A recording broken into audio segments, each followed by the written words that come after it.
So what's the difference between the paintbrush and the vector tools? Okay, so I've got my paintbrush tool here. I've chosen black as my color, and I've got a basic hard round brush as my brush. So on the brush layer, and this is a paint layer, you can tell by the little icon that I'm pointing at now, that's the paintbrush layer, which is the default, by the way, in Krita. I'm just going to create a very simple shape with the paintbrush tool, just a free-form shape. Okay, right, good. So now I want to create a vector layer and do something similar with the freehand path tool.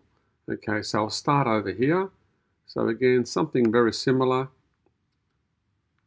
And then I'll finish off there. All right, now when you zoom in, oops, sorry. Let me just try that again. Let me zoom in now. Okay, I don't know if you can see, it should be pretty obvious. Look at the difference in the edge of the vector path and the paint stroke, okay? It's a bit more wobbly, it's not as smooth.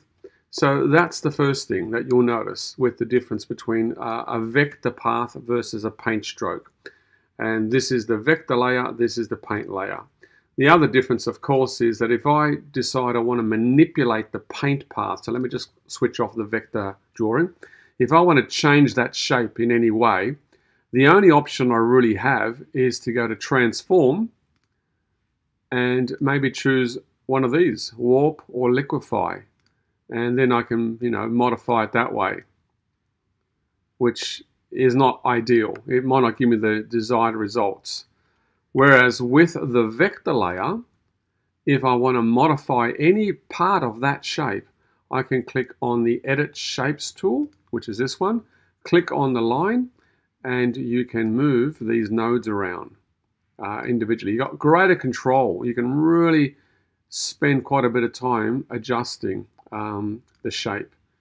And then, of course, you can move it, of course.